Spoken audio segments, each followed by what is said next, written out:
आवाज नहीं आ रही। हाँ, अब आवाज आ रही है सभी को? बताएं मुझे। Yes sir.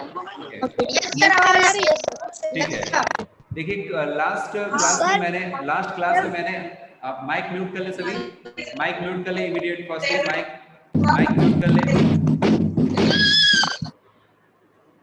माइक। चलिए आप लोग मैसेज करके मुझे आंसर देंगे, मैसेज करेंगे आप सभी। क्वेश्चन में पूछना ये चाह रहा था कि लास्ट टाइम मैंने 6 फंडामेंटल राइट बताए थे आपको, 6 फंडामेंटल राइट बताए थे। So can you tell me 6 fundamental rights? सभी स्टूडेंट्स मुझे 6 फंडामेंटल राइट्स टाइप करके मुझे अभी मैसेज सेंड करें इमीडिएट। 1 मिनट के अंदर मुझे सभी के मैसेज चाहिए, 1 मिनट के अंदर मुझे सभी मैसेज चाहिए, तुरंत मुझे मैसेज करें।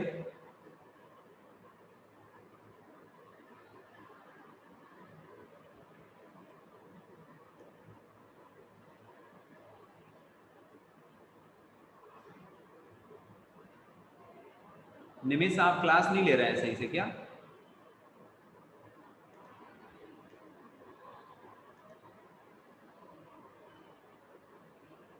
I'm waiting message. I'm waiting of message. You have to write 6 fundamental right that whatever told previous class. In previous class 6 fundamental right were told and you have to write down.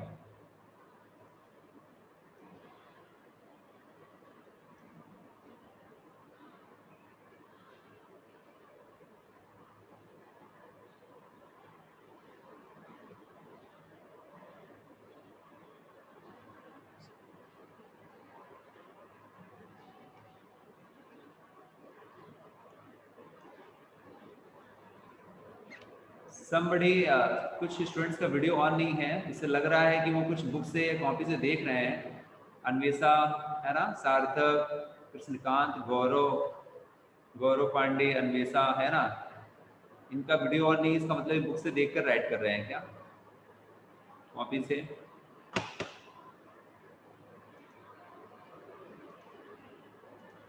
Message नहीं आया अभी मेरे पास किसी का।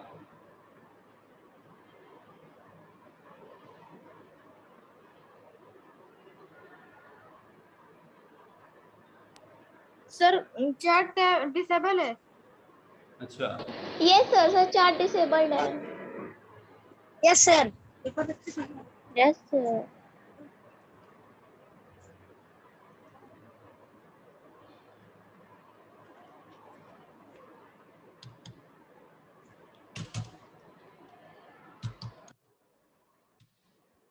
Yes send करिए सभी। You got it message और not?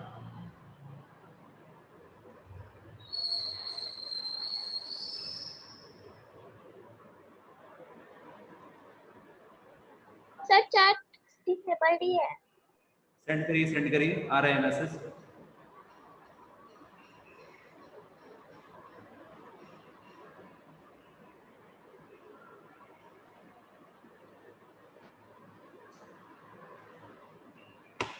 ठीक है, ऑन है ना? सेंड करिए। अभी तक किसी का मैसेज नहीं आया मेरे पास। 6 फंडामेंटल राइट नहीं नोट कर पा रहे हैं आप तुरंत।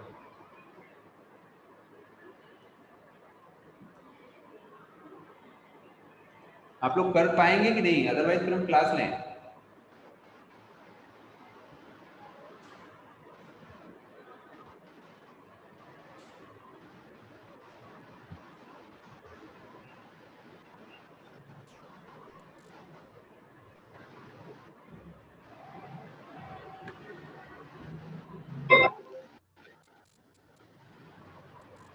यस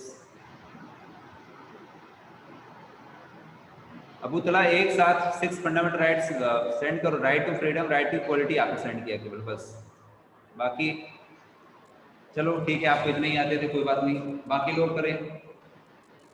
हाँ, स्मृति शुक्ला का मैसेज आया मेरे पास अभी।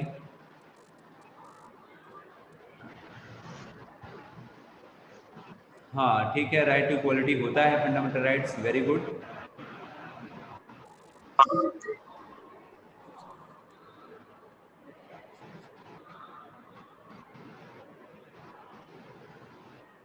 Somebody are doing messaging to me my phone। मेरे फोन में क्यों मैसेज कर रहे हैं आप?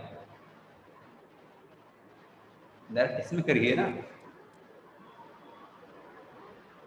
फोन में मैसेज नहीं करना है।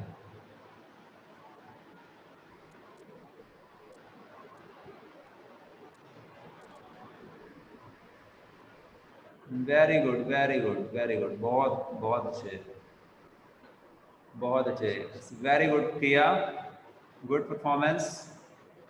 फंडामेंटल राइट्स हैं right to quality, right to quality, right to freedom, right against exploitation, right to freedom of religion, cultural and education rights, and right to property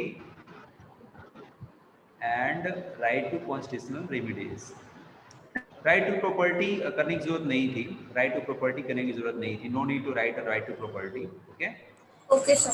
And you repeated right to equality 2 times, but don't worry, you have By mistake. not fully. Very good. Krishnakant का भी message आ गया, right to equality, freedom, right to constitutional remedies, very good. Abu Tala ने again message किया है, against exploitation, freedom of religion, culture and, very good, all students doing well, some students are not doing and they are trying to do, so time has gone, so no need to stand down, your time has gone, आपका time गया है। अभी फिर message Varsha ने किया है, very good Varsha Tripathi,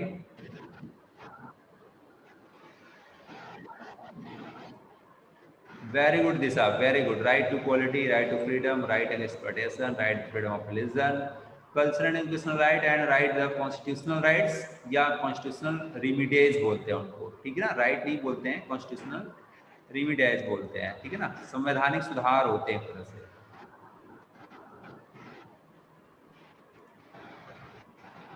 बहुत अच्छा मैसेज अब सब लोग कर रहे हैं, लेकिन थोड़ा सा लेट कर दिया है सभी ने, बट अब बहुत अच्छे मैसेज आ रहे हैं। सार्थक का भी बहुत अच्छा मैसेज आया है, right to quality, right to freedom, religion, है ना, यही सारे होते हैं, आप याद कर लीजिए इनको। राइट टू एजुकेशन, ये राइट टू एजुकेशन और ये सब चीज़ें अपने से मत बनाइए, 6 फंडामेंटल राइट जो हैं वही फंडामेंटल राइट है, उसके अंदर फिर बहुत सारी चीज़ें हैं, लेकिन जो 6 हैं वो 6 ही आप राइट करिए, अपने से नहीं कि राइट टू एजुकेशन आपने ऐड कर दिया, वो है राइट टू एजुकेशन आरटी, लेकिन वो एक कानूनी अधिकार है, फिर उसके अंतर्गत बहुत, वो इन्हीं फंडामेंटल राइट्स में से ही एक है, ठीक है, उन्हीं के अंतर्गत है, उन्हीं के अंडर में है।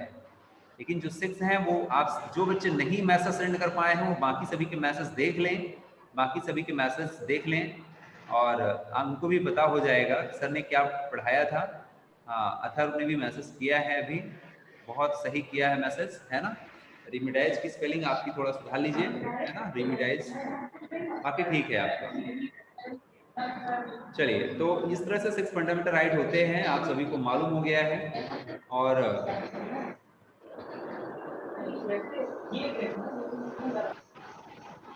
अब स्क्रीन देखते हैं हम लोग, है ना, और स्क्रीन में देखते हैं कि क्या चल रहा है। तो देखिए, चैप्टर है आपका इक्वालिटी का, सभी स्टूडेंट सब ध्यान से समझिए चैप्टर, कि हमें पता चल गया। अच्छा, मैंने लास्ट ईयर बोल रहा हूँ मैं, लास्ट क्लास में मैंने आपको बताया था कि आर्टिकल क्या होते हैं, आर्टिकल, तो आर्टिकल सभी को मालूम है, आर्टिकल समझ में आया था, आर्टिकल क्या होते हैं? Yes sir. अच्छा sir yes sir, page number. क्या होता है, कोई अपनी अपनी ही लैंग्वेज में कोई सिंपली मुझे बता सकता है आर्टिकल्स क्या होते हैं? सर कौन दिया सर होता है जैसे हमें कि फाइंड करना हो, सर कौन से आर्टिकल में लिखा हो। हाँ, कौन सा फंडामेंटल, ये सर चैप्टर ऑफ कॉन्स्टिट्यूशन कहते हैं। अच्छा ठीक है।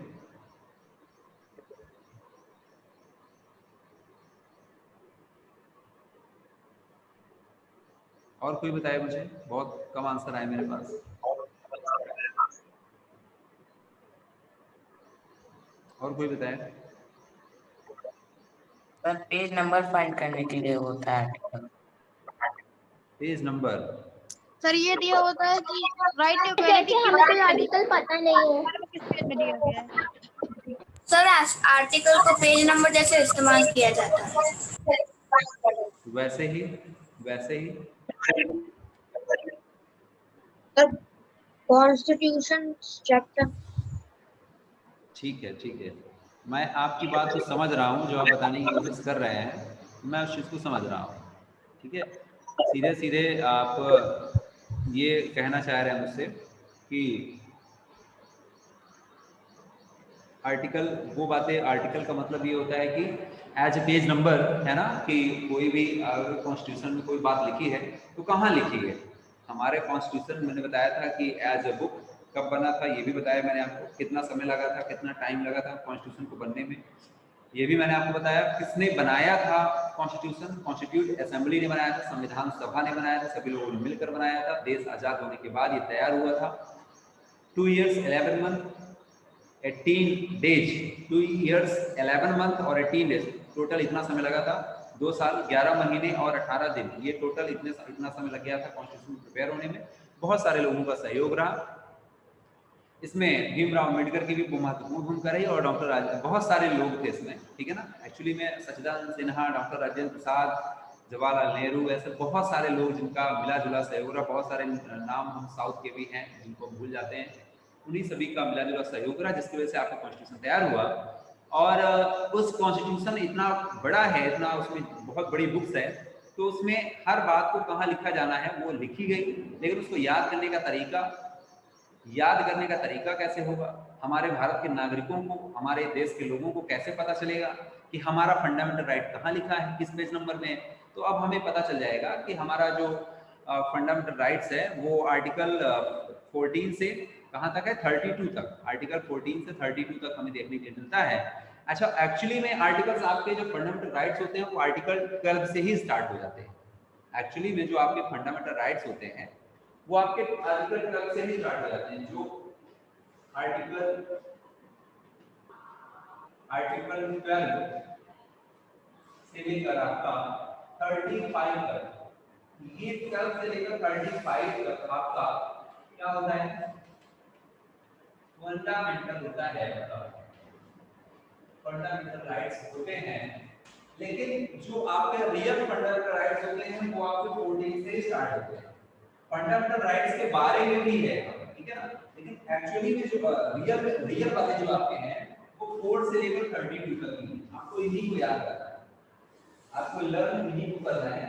लेकिन आप इतना जान लीजिए कि फंडामेंटल राइट्स के बारे में किस आर्टिकल से किस आर्टिकल तक है। जब ऐसे पूछा जाए कि किस आर्टिकल से किस आर्टिकल तक है, तब आप बताएंगे कि आर्टिकल 12 से लेकर 35 तक है। लेकिन जो हमें फंडामेंटल राइट्स जो मिले हैं, जो नागरिकों को मिलते हैं, जो लोगों को मिलते हैं, जो जनता को आर्टिकल्स मिले हुए हैं, जिनका हम उपयोग कर पा रहे हैं, उनको हम लोग 14 से लेकर 32 देते हैं। ये अबाउट फंडामेंटल राइट्स है। अबाउट मतलब वो फंडामेंटल राइट्स के बारे में है, और यहाँ आपको एक्चुअली फंडामेंटल राइट्स 6 मिल जाता है। थोड़ा सा आपको कम समझ में आ रहा होगा, बट ऐसा ही है, थोड़ा समझ लीजिए। ये आपके कॉन्स्टिट्यूशन के किस पार्ट में है, पार्ट 3 में, ये भी याद रखिए, पार्ट 3 में। तो क्वेश्चन बनता है कि टोटल पार्ट कितने हैं, फिर टोटल पार्ट है आपके 22, ये भी याद रखिए। टोटल पार्ट कितने हैं, टोटल पार्ट है आपके कॉन्स्टिट्यूशन में 22। मतलब ये है, पार्ट का मतलब ये होता है, जैसे आपके चैप्टर में यूनिट होती है ना, यूनिट 1 में 2 चैप्टर, यूनिट 2 में 3 चैप्टर, यूनिट होती है ना। एक बुक में जैसे यूनिट होती है ना, कि 1 unit, 2nd unit, 3rd unit, फिर एक यूनिट में कई सारे आप चैप्टर्स देख लेते हैं। कुल मिला के ऐसे ही पार्ट समझ लीजिए आप, ठीक है, कि कॉन्स्टिट्यूशन में टोटल कितने पार्ट हो रहे हैं, 22। नोट कर लीजिए कहीं पर कि टोटल 22 पार्ट्स होते हैं। उस 22 पार्ट्स में आपसे पूछा जाए कि किस वाले पार्ट्स में फंडामेंटल राइट्स है, किस वाले पार्ट में, तो आप नाम बताएंगे कौन से पार्ट में है। पार्ट 3 में, पार्ट थर्ड में आपका क्या है, फंडामेंटल राइट्स। वेरी इंपॉर्टेंट बात, आपको सबसे इंपॉर्टेंट बातें बताई जा रही है। ये बात अगर आप जान गए तो आप कॉन्स्टिट्यूशन के बारे में थोड़ा कुछ जानना शुरू कर दिए हैं, इसका मतलब, ठीक है। कल आप लास्ट क्लास में जो आपको मैंने 6 फंडामेंटल राइट बताया, वो जिनको याद हो गए होंगे और जिनको आर्टिकल सहित याद हो गए होंगे, तब तो फिर बहुत अच्छी बात है, जिनको आर्टिकल पता चल गया सभी का, ठीक है। और अभी तक आपको मैंने पढ़ाया कि आर्टिकल क्या होता है, कि एज ए पेज नंबर के रूप में इस्तेमाल करते हैं, कि किस आर्टिकल में क्या बातें लिखी हैं, ये जानने के लिए हमें आर्टिकल याद रखना पड़ता है। हम नहीं भी याद रखेंगे तो कोई जरूरी नहीं है। क्यों? क्योंकि हमें अगर ढूंढना है तो हम लोग जैसे इसको डालेंगे तो उसमें आर्टिकल से देते हैं, लेकिन हम इसको याद क्यों करते हैं? क्योंकि यहाँ से क्वेश्चन बनते हैं, यहाँ से क्वेश्चन बनते हैं। और देश में हमारे कॉन्स्टिट्यूशन में इतनी बड़ी बुक्स में कहाँ कहाँ बातें दी गई हैं ये हमें मालूम भी होना चाहिए। ये हमारी रिस्पॉन्सिबिलिटी भी तो है, हमारी नैतिक जिम्मेदारी है। हम देश के नागरिक हैं, हम भारत देश में रहते हैं। हम भारत देश के कॉन्स्टिट्यूशन जो बना हुआ है, भारत देश का जो संविधान बना हुआ है, उसमें हमें 6 फंडामेंटल राइट मिले हैं, हमारे लिए मिले हैं ना, सरकार के नहीं है, वो जनता के हैं 6 फंडामेंटल राइट्स, भारत में रहने वाले सभी नागरिकों के और सरकार के भी हैं। सरकार भी तो, सरकार में जो लोग बैठे हैं वो लोग भी तो इंसान ही हैं, उनके पास भी 6 फंडामेंटल राइट्स है। जब वो भारत के नागरिक होते हैं, नागरिक के रूप में उनको देखोगे तो भारत का प्रत्येक जो सिटीजन है, नागरिक है, उसको 6 फंडामेंटल राइट्स जैसे ही वो बर्थ लेता है, जन्म लेता है भारत में, पैदा होते ही उसको 6 फंडामेंटल राइट मिल जाते हैं। यही होता है इसका मतलब फंडामेंटल। याद रखिएगा, पैदा होते ही कोई बच्चा जन्म ले रहा है, बच्चा जन्म लेने के साथ ही उसको 6 फंडामेंटल राइट्स आपके कॉन्स्टिट्यूशन से मिल जाते हैं। कितनी इंपॉर्टेंट बात है। मजा आया समझ में, सुनने में अच्छा लगा? Yes sir. है ना? कोई बच्चा जन्म लिया इंडिया में तो क्यों मिल जाते हैं? क्योंकि जो बच्चा है उसके जो पेरेंट्स हैं वो इंडियन हैं, उसके पेरेंट्स हैं वो इंडियन हैं, और उसी नाते उसको 6 फंडामेंटल राइट्स मिल जाते हैं। याद रहेगा वो 6 फंडामेंटल राइट्स, याद रखिएगा। ये मैंने थोड़ा समझने के लिए आपको बता दिया। 6 फंडामेंटल जो मैंने बताए थे वो याद रखिएगा। ये 6 फंडामेंटल राइट्स कॉन्स्टिट्यूशन के किस पार्ट में है? तो पार्ट नंबर 3 में है। अच्छा, हमारे कॉन्स्टिट्यूशन में टोटल पार्ट कितने हैं? तो आप बताएंगे 22 पार्ट है। और इसी तरह से हर 22, और इसी तरह से हर पार्ट में कुछ ना कुछ बातें दी गई हैं। वो 22 पार्ट भी याद करना जरूरी होता है कि पार्ट नंबर 1 में क्या बात है। केवल इतना ही याद करेंगे, पार्ट नंबर 1 में क्या दिया है, पार्ट नंबर 2 में क्या दिया है, पार्ट नंबर, उसके अंदर मत जाइए, क्योंकि उसके अंदर चले जाएंगे तो फिर बहुत ज्यादा डीप में चले जाएंगे। वो सब आपको 8th 9th में पढ़ना है, 10th में पढ़ना है सब, ठीक है? वो सारी चीजें अभी केवल आप बेसिक समझ लीजिए। बस आपके चैप्टर में क्या है, इक्वालिटी दिया था, तो मैंने इक्वालिटी से रिलेटेड आपको बता दिया कि जो इक्वालिटी चैप्टर का नाम है, ये आपके कॉन्स्टिट्यूशन में जो राइट टू इक्वालिटी दिया है वहां से थोड़ा सा लिंक कर रहा है, ठीक है? उसी इक्वालिटी की बात कर रहा है ये, इसीलिए मैंने इसको कोरिलेट करके बता दिया, ठीक है? Yes sir. चलिए यस सर। अब बेटा चैप्टर में देखिए, बहुत सिंपल सा चैप्टर है, चैप्टर में बहुत ज्यादा टफ नहीं है आपका, बहुत इजी चैप्टर है आपका, ठीक है?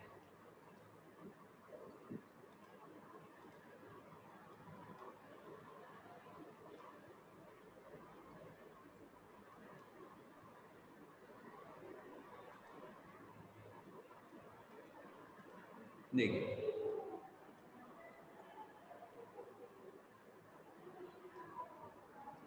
इसको पढ़ लीजिएगा। देखिए यहाँ पे देखिए मंजीत कौर, एक टीचर खड़ी है यहाँ पे, मंजीत कौर। ये खड़े हैं तेजा सिंह, है ना? ये खड़े हैं गिरीश राव, स्टूडेंट हैं, स्टूडेंट की ये सब वोट देने के लिए खड़े हैं। वेरी गुड बेटा। और ये देखिए कांता देवी, ये कौन है? कांता देवी डोमेस्टिक वर्कर है, घर में काम करने वाली महिला है। बड़े बड़े घरों में जो लोग है ना होते हैं ना, वो अपने घरों में काम करने के लिए, बर्तन धुलने के लिए, झाड़ू लगाने के लिए, है ना, लगवा लेते हैं। हाँ, तो ये डोमेस्टिक वर्कर है, घरेलू काम करने वाली है ना, बाहर काम करने वाली नहीं, डोमेस्टिक। और ये कौन है? सुजाता, ये भी डोमेस्टिक वर्कर है। ये दोनों आपस में बात कर रहे हैं। देखो लाइन में पीछे से मुड़ के बात कर रही है, जैसे आप लोग लाइन में खड़े हो जाते हो तो इधर आसपास बात करते रहते हो। ये भी लाइन में अपना टाइम पास कर रही है। सब लोग देखो कहाँ खड़े हैं, और ये बात देखिए क्या दिया है, ऑन इलेक्शन डे, चुनाव का दिन है, सब लोग वोट डालने के लिए खड़े हैं। जहाँ पर Kanta and her friends, Kanta and her friends की कौन है? Sujata are waiting to cast their vote. अब कास्ट का मतलब यहाँ पर क्या है? कास्ट का मतलब वो जाति वाला कास्ट नहीं, कास्ट का मतलब वोट देने वाला कास्ट। कास्ट मतलब यहाँ वोट देना है, वोट को बटन दबाते हैं ना तब वोट पड़ जाता है। तो कास्ट दियर, अपने अपने वोट को देने के लिए, अपने उम्मीदवार को चुनने के लिए कि हम अपना नेता चुनेंगे, अपने नेता चुनने के लिए, लीडर को चुनने के लिए लोग खड़े हैं, ठीक है?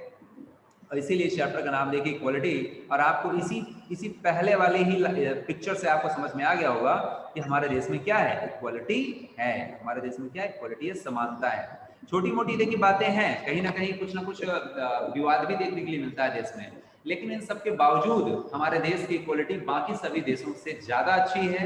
उसका एक मिसाल हमारा देश ये है कि हमारा इंडिया क्या है, डेमोक्रेटिक कंट्री है। इंडिया इज डेमोक्रेटिक कंट्री, और कैसा डेमोक्रेटिक है, एक लार्जेस्ट और पॉपुलर डेमोक्रेटिक कंट्री। बहुत से देशों में डेमोक्रेटिक कंट्री है, लेकिन भारत जैसी डेमोक्रेटिक कंट्री कहीं नहीं है, ठीक है, क्योंकि यहाँ पर हर धर्म के लोग, हर कास्ट के लोग, है ना, अलग अलग समुदाय के लोग रहते हैं, और सब लोग आपस में थोड़ा बहुत लड़ाई झगड़ा सब चीजें कभी कभी हो जाती हैं, लेकिन इन सब के बावजूद भी सभी इंडियन हैं। जब देश की बात आती है तो सभी लोग एक हो जाते हैं और अपने देश की सुरक्षा पर तैनात खड़े हो जाते हैं, लड़ने के लिए खड़े हो जाते हैं, अपने देश की बात करते हैं। इससे पता चलता है कि इक्वलिटी है। और हमारे देश की जो गवर्नमेंट है वो भी इक्वलिटी लाने का प्रयास करती है।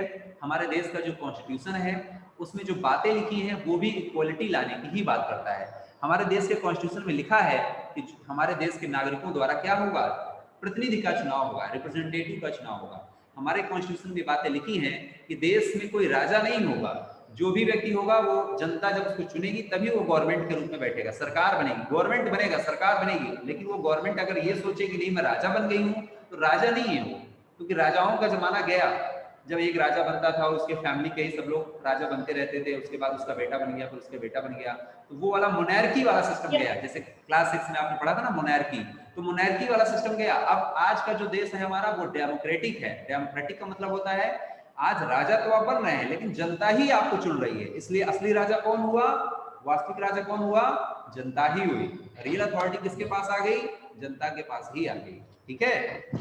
और ये तो पहली बात हो गई। सब बातें याद रखिएगा दिमाग में कि किस तरह से जनता के पास पावर आती है। दूसरी बात ये याद रखिए कि कॉन्स्टिट्यूशन हमारा कहता है कि सभी लोग जो होंगे वो वोट करेंगे, चाहे वो जैसा भी हो, कैसा भी हो, सब आएंगे लाइन में ऐसे लगकर, चाहे वो मंजीत कौर हो, चाहे वो तेजा सिंह हो, चाहे गिरीश राव, चाहे जो भी हो, वो सब आएंगे लाइन में लगकर ही वोट देंगे, ठीक है ना। ये एक बहुत अच्छी बात है। यही चैप्टर का नाम है ऑन इक्वालिटी। इससे पता चलता है कि हमारे देश में क्या समानता है। अब यही बात इसमें दिया गया है कि India is democracy in the class 6 book, है ना, ये सब हमने पढ़ा था। की elements of democratic government, these includes peoples participation. हम इसमें देखते हैं लोगों की भागीदारी। अच्छा, वोट देते समय हम लोगों की भागीदारी ही तो देख रहे हैं ना, लोगों का पार्टी नहीं तो हम तो सरकार बनते नहीं है, हम लोग तो कहते नहीं कि नहीं ऐसा है, लेकिन हम लोग किस तरह से पार्टिसिपेट कर रहे हैं गवर्नमेंट में, वोट देकर। अगर कोई पूछे आपसे कि क्या आप सरकार चलाते हो, तो कह दो हाँ हम सरकार तो नहीं चला रहे हैं, लेकिन हम सरकार को बनाने में हमारी महत्वपूर्ण भूमिका है। इसलिए इस देश की सरकार को बनाने में हमारी महत्वपूर्ण भूमिका है। इसलिए हम कह सकते हैं कि हमारा भी पार्टिसिपेशन होता है। बिना हमारे पार्टिसिपेशन के देश में गवर्नमेंट ही नहीं बनेगी। जब गवर्नमेंट नहीं बनेगी तो कोई काम नहीं होगा, है ना। For the resolution of conflict and equality and justice, तो हर तरह में हम लोग भाग लेते हैं। अब देखिए यहाँ से कितनी इंपॉर्टेंट बात दी गई है, इक्वालिटी जो की फीचर ऑफ डेमोक्रेसी। इसको अंडरलाइन करिएगा कि जो समानता होती है वो डेमोक्रेसी का क्या होता है, सबसे महत्वपूर्ण फीचर होता है। फीचर मतलब सबसे अच्छी विशेषता होती है। यानी ऐसा कोई डेमोक्रेटिक कंट्री हो ही नहीं सकता जहां पर इक्वालिटी की बात ना होती हो, जहां पर इक्वालिटी क्या ना होती हो, बात ना होती हो। यानी ऐसा कोई देश ही नहीं हो सकता जहां पर इक्वालिटी की बात ना होती हो। तो सीधे सीधे आप यहाँ से आपको अंडरलाइन कर लेना है। कहां से, जहां से मैंने बताया कि इक्वालिटी इज अ की feature of democracy and influences all aspect of its functioning, ठीक है, on aspect of its functioning. बस इतना थोड़ा सा समझने के लिए मैंने आपको बता दिया। अब इस चैप्टर में आप क्या पढ़ेंगे, इस चैप्टर में आप इक्वालिटी के हर तरह के पहलुओं को पढ़ेंगे और आप जानेंगे कि कितना डेमोक्रेसी के लिए इंपॉर्टेंट होता है ना। तो इसमें कांता की स्टोरी भी आपको पढ़ना है। तो ये आपको मैं होमवर्क दे रहा हूँ कांता की स्टोरी पढ़ने के लिए। आप कांता की स्टोरी पढ़ेंगे कि कांता, ये जो पिक्चर में दिया है ना, यहाँ से on election day Kanta and her friend Sujata are waiting to their cast vote, यहीं से कहानी स्टार्ट होती है, ठीक है, यहीं से कहानी स्टार्ट होती है। अब देखिए ये यहाँ दोनों लोग सबसे आगे खड़े हैं, पीछे देखो कितने लोग खड़े हैं, देख रहे हैं आप। और सुजाता बात कर रही है और ये बात करते करते देखिए आप लोग ये यहाँ तक पहुँच जाएंगे और ये यहाँ तक आप समझ में आ जाएगा आपको। तो नेक्स्ट डे से फिर ये चैप्टर को और आगे बढ़ाएंगे हम, ठीक है। और चैप्टर छोटा सा ही है, 1-2 दिन में इसको कंप्लीट कर लेंगे हम। आप लोग भी थोड़ा पढ़ेंगे तो जल्दी कंप्लीट हो जाएगा, नहीं तो फिर टाइम बहुत लग जाएगा। देखो रिकॉग्नाइज, डिग्निटी, ये सब चीजें क्या होती हैं। और एक बात याद रखिए, क्लास 7th में आप लोग ये जरूर पढ़ा करिए, ठीक है। ये जो मैंने आपको ग्लॉसरी बताया था ना, ये जरूर पढ़ा करिए ग्लॉसरी, ठीक है। ये ग्लॉसरी बहुत इंपॉर्टेंट होती है, एग्जाम में यहाँ से सिंगल 1 नंबर का क्वेश्चन बनता है, ठीक है। इस ग्लॉसरी को भी आप लोग जरूर पढ़ा, यस सर। ठीक है। Thank you for today's class. Thank you sir. Yes बेटा, थैंक यू पूछो सर। क्या पूछना है, thank you thank you sir. कुछ पूछना है किसी को क्या, कुछ पूछना है किसी को? सर इस सर ग्लोसरी में सर पूरे चैप्टर का दिया रहता है, पूरे हाँ, चैप्टर की। ग्लॉसरी में होता है जैसे पूरे चैप्टर नोट में रहते हैं वैसे ही है।